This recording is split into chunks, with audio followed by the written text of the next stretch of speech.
Everyone told me to let it go, to keep the peace, but silence wasn't weakness, it was preparation. My name is Chloe, I am 26 years old, and right now I am standing in an empty driveway staring at the oil spot where my brand new $50,000 SUV sat just an hour ago. I didn't scream, I didn't call my mother crying, and I certainly didn't chase after the person who took it. Instead, I pulled out my phone, opened a restricted app, and watched a tiny red dot pulse steadily as it moved toward the interstate. That car was the first thing I ever truly owned after a lifetime of being told I deserved nothing, and the woman driving it away has spent 32 years convinced that my only purpose is to fund her failures. She thinks she finally broke me because I handed over the keys without a fight, but she has no idea that I spent $200 on a military-grade GPS tracker hidden deep inside the leather lining of the back seat before I even drove it off the lot. The trap is set, the signal is strong, and for the first time in my life, I am the one holding all the cards while my family prepares to celebrate a victory that will lead them straight into a jail cell. Before I tell you how I turned their greed into my ultimate freedom, please let me know what time it is and which city you are watching from so I can see how far my story has traveled. If you believe that blood shouldn't be a free pass for betrayal, please hit the like button, drop a comment with your thoughts, and subscribe to this channel to support the truth. To understand why I was so calm when that engine roared to life and left me in a cloud of exhaust, you have to look at the scars from a childhood spent in the shadows of a small town in Pennsylvania. I was 6 years old when I realized that in the eyes of Eleanor, my mother, I was an inconvenient reminder of a mistake, while my older sister Vanessa was the golden child who could do no wrong. I was dumped at my grandmother's house for weeks at a time, with nothing but a backpack of outgrown clothes, watching through the window as they drove away to luxury vacations and elite dance recitals that I was never invited to attend. The most bitter pill to swallow came years later when my Uncle Arthur pulled me aside at a family reunion and revealed a secret that turned my world into ice. Because of a minor birth complication, I had been entitled to a substantial disability trust fund that was supposed to secure my education and future, but Eleanor and my father had spent a decade forging my signature to drain every cent. They used my inheritance to pay for Vanessa's failed boutique business, her 2 designer weddings, and her endless string of legal troubles, leaving me with $0 when I turned 18. I spent 4 years working 16-hour days, balancing a grueling job as a junior architect, while taking graveyard shifts at a warehouse just to claw my way back from the hole they dug for me. I saved every penny, skipped every meal that wasn't strictly necessary, and wore shoes with holes in the soles until I finally walked into the dealership and paid cash for that graphite gray hybrid SUV. It wasn't just a vehicle, it was my fortress, my proof to the world that I had survived their neglect and built a life they couldn't touch. I lived in a modest studio apartment, keeping my finances private and my distance intentional, until Eleanor began calling me 3 times a day with a voice dripping in fake honey. She claimed she missed me, that the family was incomplete, and that we needed to heal the rift before the holidays arrived. I wanted to believe her, or perhaps I just wanted to see if they had changed, so I agreed to a Sunday dinner that felt more like a staged play than a family gathering. The moment I pulled into their driveway, I saw Vanessa's eyes lock onto my car with a predatory hunger that made the hair on the back of my neck stand up. She spent the entire dinner complaining about her car being repossessed and how unfair the world was to someone as talented as her, while Eleanor kept nodding and looking at me with a pointed, expectant silence. They didn't ask about my career or my health. They spent 2 hours calculating the resale value of my hard work right in front of me. I left that night feeling a familiar coldness settle in my chest, knowing that their sudden interest in my life had a very specific price tag attached to it. I went straight to an electronics shop the next morning and bought the most discreet GPS tracker money could buy, tucked it away where no one would ever find it, and waited for the inevitable strike. My family operates on a cycle of entitlement and theft, and I was determined that this time, I wouldn't be the one left crying on the porch while they drove away with my life. I knew the history of their betrayals too well to trust a single word that came out of Eleanor's mouth, and I was prepared for the storm they were about to unleash. The following Monday morning began with a thundering knock on my apartment door that signaled the official end of my patience and the start of their desperate play. I opened the door to find Vanessa standing there with messy hair and smeared mascara, launching into a frantic story about a high-stakes job interview in the city that could change her entire life. She claimed her engine had finally seized up and that Uber was too expensive, practically begging me to let her borrow my SUV for just 4 hours to secure her future. I looked her in the eye and told her no, explaining that I had client meetings and that my car was not a communal family asset for her to use whenever she hit a self-inflicted crisis. The mask of the grieving sister slipped instantly, replaced by a sneer of pure entitlement as she screamed that I was a selfish brat who cared more about a machine than my own flesh and blood. Eleanor appeared from behind her, having followed Vanessa to my place, and began her usual routine of emotional blackmail by invoking the family peace and the importance of supporting one another. She actually had the nerve to say that since they had raised me, I owed it to the family to ensure Vanessa's success, conveniently forgetting that she hadn't provided me with a meal or a kind word in over a decade. I refused again and went to the kitchen to make coffee, but I made the mistake of leaving my purse on the counter for less than 2 minutes while I reached for a mug. I heard the jingle of keys and the heavy thud of my front door slamming shut before I could even turn around, and by the time I reached the window, the graphite gray SUV was already peeling out of the parking lot. Eleanor was still standing in my living room, crossing her arms with a smug expression of victory, telling me that she had given Vanessa the spare key she had stolen from my bag the night of our dinner. She told me to stop being so dramatic, and that the car would be back by evening, as if her blatant theft of my property was just a minor parenting correction. I didn't yell, I didn't threaten to hit her, and I didn't even tell her to leave. I just sat down on my sofa and checked the battery life on the GPS app. My mother interpreted my silence as total submission, lecturing me for another 20 minutes about how I needed to be more like Vanessa, and how my hoarding of wealth was a sign of a cold heart. She eventually left, humming a tune as she walked to her own car, convinced that she had successfully put me back in my place as the family doormat. I watched the red dot on my screen move away from the business district and toward a dilapidated industrial park on the outskirts of town, a place where no legitimate job interview would ever take place. I knew right then that Vanessa wasn't looking for work. She was looking for a way to turn my hard-earned asset into quick cash for whatever shady mess she was currently involved in. I stayed on that sofa for hours, documenting every stop she made, every mile she traveled, and every minute the engine was idling in locations that smelled of criminal intent. The betrayal stung, but the clarity of seeing their true nature in black and white gave me a sense of purpose that outweighed the anger. I realized that my mother had spent her entire life grooming me to be the victim in Vanessa's story, but she had failed to realize that I had grown into a woman who understood the value of evidence. I wasn't going to play their game of keeping the peace anymore because there is no peace to be found with people who think they own your soul. 3 days passed without a single word from Vanessa or Eleanor, a silence that was finally broken when I returned from a long day at the office to find my world literally dumped on the sidewalk. All of my clothes, my professional drafting tools, and even my childhood photos were stuffed into heavy-duty black trash bags piled high in front of the steps to my own apartment building. I looked up to see Eleanor standing on the small balcony of my unit, clutching a set of keys that she had clearly duplicated without my knowledge during one of her visits. She shouted down to the street that since I was so unwilling to share, she had decided that Vanessa and her new business partner needed the space more than I did. She claimed that because she had helped me find this apartment through a family connection, she had the moral right to decide who lived there, regardless of whose name was on the actual lease. Vanessa poked her head out from behind the curtain, wearing one of my silk robes and holding a glass of wine, smirking as she watched me sift through the bags to see what was broken. They had effectively stolen my car, and were now occupying my home, fueled by a delusional belief that family ties gave them immunity from the laws of the land. I stood there under a gray Pennsylvania sky as a light rain began to fall, feeling the cold water soak through my coat while my neighbors whispered from their windows. I didn't try to force my way inside, or call them names. I simply picked up my phone and saw that my SUV was currently parked at a shipping container yard near the New Jersey border.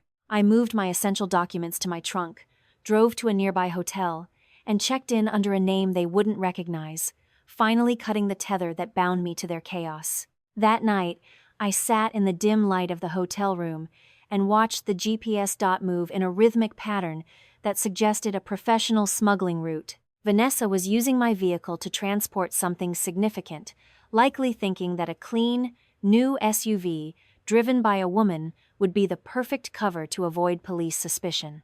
I called my Uncle Arthur, the only man who knew the depth of Eleanor's financial crimes, and he confirmed that Vanessa had been seen hanging around a group of people known for moving stolen electronics across state lines. He told me that Eleanor was desperate to cover a massive debt Vanessa had incurred with some very dangerous individuals, and my car was the collateral they had been waiting for.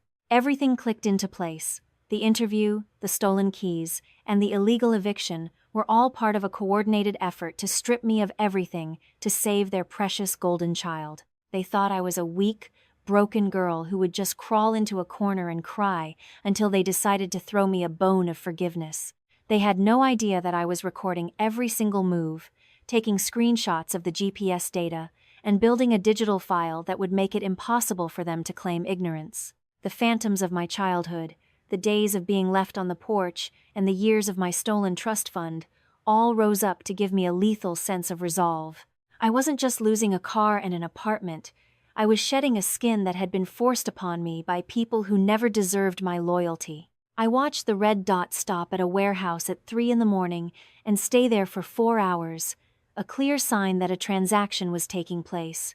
I felt a surge of adrenaline that wasn't born of fear, but of the realization that they were handing me the rope they would eventually hang themselves with. I slept for a few hours with my phone clutched in my hand, the steady pulse of the tracker acting like a heartbeat for my new life. The digital map on my phone had become a ledger of sins, with the tiny red dot tracing a path of criminal intent that stretched from the quiet suburbs to the darkest corners of the tri-state area. I spent the following week working from a remote office, my eyes constantly darting to the screen, where Vanessa was unknowingly documenting her own downfall. She was driving hundreds of miles every day, stopping at known hubs for black market activity, clearly convinced that she was untouchable in her stolen fortress. I met with Uncle Arthur in a quiet diner on the outskirts of town, where he handed me a thick envelope containing the bank records he had managed to recover from the old trust fund.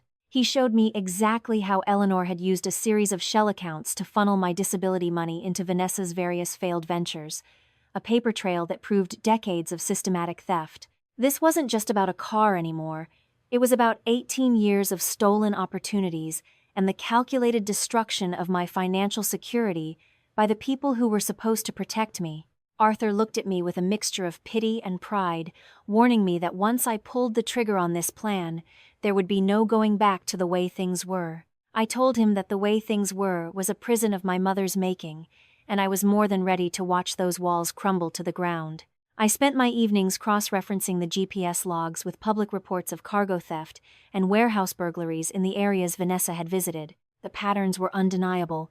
Every time a shipment of high-end electronics went missing, my SUV was idling less than a block away for exactly 30 minutes. Vanessa wasn't just a driver. She was the scout and the transport, using the anonymity of my hard work to facilitate a criminal enterprise. I felt a cold, surgical satisfaction as I realized that she had ruined the engine's long-term health by idling it for hours in the cold, a final insult to the car I had bled for. I didn't care about the mechanical damage anymore, because I knew the vehicle was now a rolling crime scene that would eventually lead the authorities straight to her door. Eleanor called me once during that week, her voice sounding stressed and panicked, demanding to know why I hadn't come home to apologize for my attitude. She claimed that Vanessa was doing important work and that I should be honored that my car was being used for something so significant, still trying to gaslight me even as the ship was sinking. I didn't argue with her. I just told her that I hoped she was keeping the apartment clean for when the real owner returned. Her confused silence before I hung up was the first true victory I had felt in years, a sign that her power over me was evaporating like mist. I contacted a private investigator to verify the faces of the people Vanessa was meeting, and the photos he sent back confirmed my worst suspicions. These weren't just petty thieves.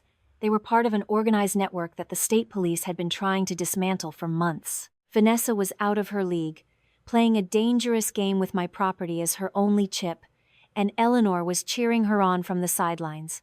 I prepared a final digital dossier, combining the GPS data, the bank records from Arthur, and the investigator's photos into a single, devastating file. I was no longer the girl who was dumped on the porch. I was the architect of their reckoning, and the blueprint was perfect. I chose a rainy Friday night to end the charade, specifically waiting until the GPS tracker showed the SUV stopping at a notorious interstate rest area known for late-night illicit exchanges. The red dot had been stationary for 10 minutes, sitting in a dark corner of the lot far away from the bright lights of the gas pumps and the main building. Instead of calling the local precinct to report a stolen car, I dialed the state police's specialized task force and reported an anonymous tip about a high-value smuggling operation.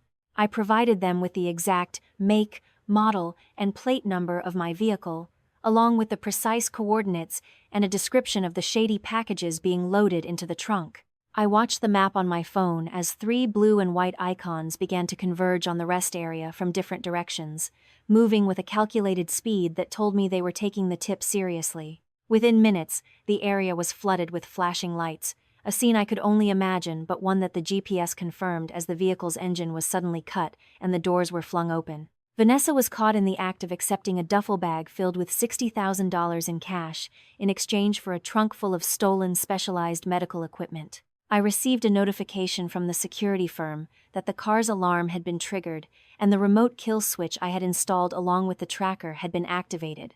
The state troopers found her handcuffed against the hood of my graphite gray SUV, her screams of "Do you know who I am?"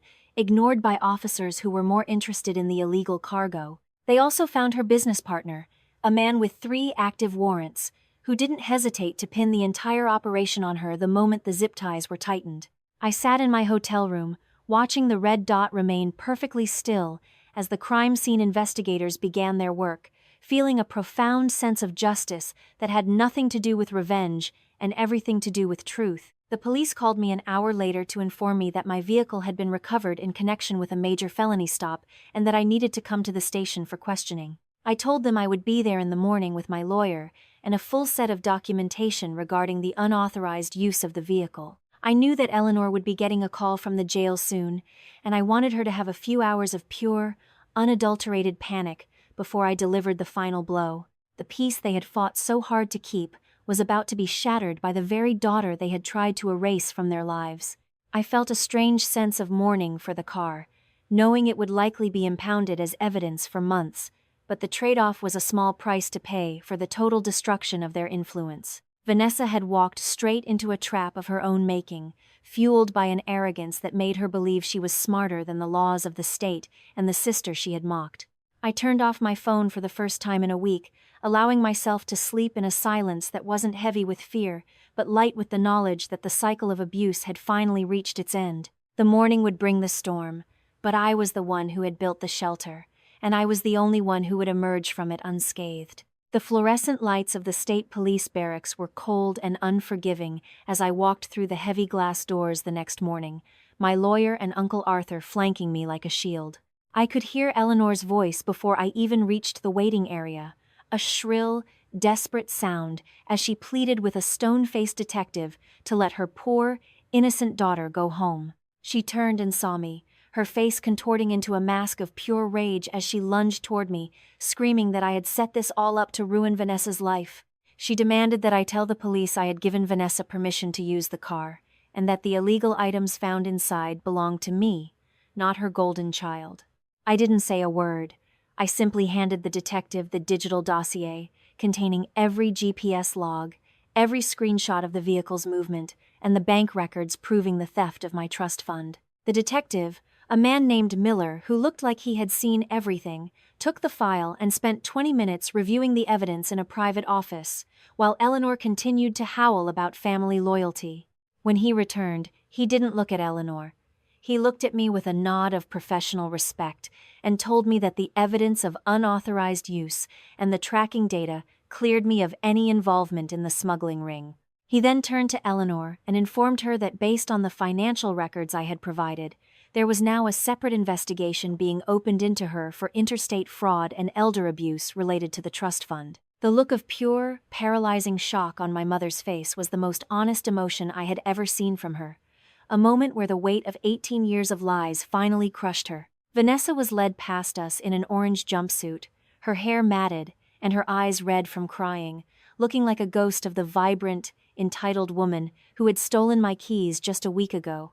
She tried to spit at me, but a guard pulled her back, and she was disappeared into the bowels of the building to wait for her bail hearing, which I knew would be denied given the federal nature of the charges. Eleanor fell to her knees, begging me to withdraw the financial evidence, promising that they would give the apartment back and that they would make it right if I just saved them from prison. I looked down at the woman who had let me go hungry while she bought Vanessa designer dresses and told her that making it right was something she should have considered 20 years ago. I told her that I was no longer her daughter, but a creditor coming to collect a debt that had been overdue for a lifetime. The police served her with a summons right there in the lobby, and Uncle Arthur stepped forward to provide a witness statement that would ensure the case against her was airtight. I walked out of that station into the crisp morning air, leaving behind the wreckage of a family that had never been a home, feeling a lightness in my chest that I didn't know was possible.